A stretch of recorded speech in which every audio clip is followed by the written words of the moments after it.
علم کا قاتل، استاد کا قاتل، روشنی کا قاتل، روشنی کا قاتل، نور کا قاتل، استاد کا قاتل۔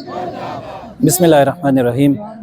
ضلع کرم پارچنار کی عوام جس میں بچے، اساتید اور عام پبلک بھی شامل ہے، آج اسلام آباد پریس کلب کے سامنے یہاں پر جمع ہیں۔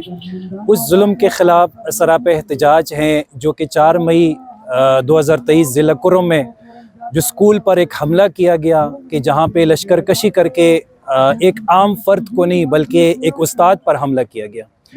اور افسوس کا مقام یہ کہ ظاہر ہے ایک عام قتل بھی، اس پر بھی افسوس ہے، وہ بھی ظلم ہے، ناانصافی ہے، لیکن یہاں پر اتنا بڑا سانحہ رونما ہوا کہ جہاں پر 1 نہیں 2 نہیں 7 اساتذہ کا قتل ہوا، ان پر تشدد کر کے ان کی جسموں کو کاٹ کے اور ان کو ذبح کر دیا گیا۔ اتنے بڑے سانحے کے رونما ہونے کے باوجود آج 28 مئی یعنی کئی ہفتے گزرنے کے باوجود آج تک اس سانحے کی کوئی سنوائی نہیں ہوئی، اور آج تک ذمہ داران نے ان عناصر کے خلاف جو کہ اس پورے قتل و غارت میں، بربریت میں ملوث تھے، ان کے خلاف کوئی اقدام نہیں کیا۔ ہم اسی ظلم کے خلاف یہاں پہ سراپا احتجاج ہے۔ بسم اللہ الرحمن الرحیم۔ جیسے آپ کے بیک گراؤنڈ میں دیکھ سکتے ہیں کہ پارچنار سے تعلق رکھنے والے سارے اسٹوڈنٹس، پروفیشنل لوگ سارے جمع ہیں۔ ان سب کا یہ ڈیمانڈ ہے کہ 4 مئی کو پارچنار میں جو واقعہ ہوا اس میں 4 اساتذہ اور اس کے ساتھ ساتھ 3 مزدور ان کو بے دردی سے شہید کیا گیا تھا۔ ان کو نہ صرف شہید کیا گیا بلکہ ان کے جسموں کو کلہاڑیوں کے ساتھ ان کی پامالی کی گئی تھی، مطلب انسانیت کی حد تک کی گئی ہے۔ لیکن اس کے باوجود دوسری طرف اگر ہم دیکھیں، وہاں کی ڈی سی نے اس واقعے کی مس ریپرزنٹیشن کی ہے۔ اس نے بتایا ہے کہ مطلب یہ کسی لینڈ کا ڈسپیوٹ تھا۔ اصل میں یہ لینڈ کا ڈسپیوٹ نہیں تھا بلکہ سوچا سمجھا یہ پری پلانڈ ایکٹیویٹی تھی، جس کی وجہ سے ایک بار پھر کرم کی امن کو خراب کرنے کی کوشش کی جا رہی ہے۔ تو لہٰذا ہمارا یہ ہائی آفیشل سے ہمارا یہ ڈیمانڈ ہے کہ جلد از جلد ان مجرموں کو بے نقاب کرے اور ان کو کیفر کردار تک پہنچائے۔ جیسے آپ لوگ بیک گراؤنڈ پر دیکھ رہے ہیں کہ ایک پرامن ایک پروٹیسٹ، ایک احتجاج ہو رہا ہے۔ پچھلے 2 ویکس اگو جو پارچنار میں ایک وحشیانہ ایک درندگی ہوئی، تیری قوم مینگل نے جو کیا، جنہوں نے ایک مظلوم ٹیچر کا خون بہایا، اور پھر اس کے بعد بات یہ چلائی جاتی ہے کہ یہ نامعلوم افراد ہے۔ یہ نامعلوم افراد کیسے ہے؟ آپ کا سٹاف موجود ہے، آپ کا پرنسپل موجود ہے، پرنسپل گھر پہنچتا ہے، گھر باحفاظت، آپ اس کو ریسورسز دے رہے ہیں۔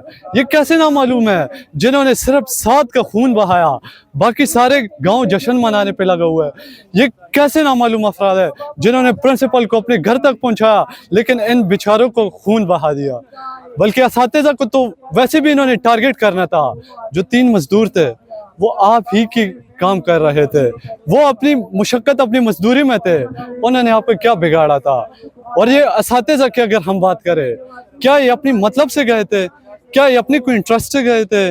یہ آپ کے بچوں کو، آپ کے گاؤں کو یہ شمع جلانے کے لیے گئے تھے، مگر افسوس آپ نے کس درندگی، کس حیوانیت کا آپ لوگوں نے خود اسپرٹ اپنا کر ان لوگوں کا خون بہا دیا۔ جیسے آپ کو نظر آ رہا ہے پیچھے ہمارے بچے، ان میں زیادہ تر شہداء کے بچے ہیں جو مختلف واقعات میں جن کے والدین شہید ہوئے ہیں۔ وہ آج احتجاج کر رہے ہیں ان شہداء کے لیے جو 4 مئی کو جن کو بے دردی سے شہید کیا گیا، جن کے جسموں کے ٹکڑے کیے گئے، وہ علم دینے گئے تھے۔ ہمارے تو یہاں پہ ترانے بنائے جاتے ہیں، ہم نے دشمن کے بچوں کو پڑھانے جانا ہے، تو یہ شہداء بھی دشمن کے بچوں کو تعلیم دے رہے تھے، علم دینے گئے تھے، لیکن افسوس بدلے میں ان کی ٹکڑے لاشیں ہمیں واپس کر دی گئی۔ ہم شہید پرور قوم ہے، اور ہمارے پاکستان میں جہاں بھی شہداء ہے، کوئی بھی اگر شہید ہو، چاہے ہمارے پیراملٹری فورسز کا ہو یا کوئی اور ہو، ہمارے دل ان کے لیے دکھی ہے، چونکہ ہمارے گھروں سے خود جنازے اٹھے ہیں۔ ہمیں پتہ ہے کہ جب کسی گھر سے جوان بیٹے کا جنازہ اٹھتا ہے تو کیا ہوتا ہے۔ ہمارے لیے سب سے دکھ کی بات وہاں کے ڈی سی صاحب کا جو رپورٹ ہے، جس نے زخموں پہ نمک پاشی کی، اس نے کہا اس واقعے کو جو رنگ دیے، کہتے ہیں زمینی تنازع تھا۔ وہ بقول شاعر کہ خدا کرے تیرا بھی کوئی یوسف ہو، خدا کرے تجھے اس کی قمیض تک نہ ملے۔ ڈی سی صاحب، ہماری میسیج آپ کے لیے یہی ہے، ہم بدعا نہیں دیتے، لیکن شاید ان مظلوم کی بدعا، ان شہیدوں کی بدعا، ان کے معصوم بچوں کی بدعا آپ کو لگے۔ اس میں ایک شہید ایسی بھی ہے جس کا ایک بھائی اسی دن وزیرستان میں شہید ہوا تھا دہشت گردوں کے ہاتھوں میں، ایک شہید وہاں پہ دہشت گردوں کے ہاتھوں تری مینگر اسکول میں شہید ہوا تھا۔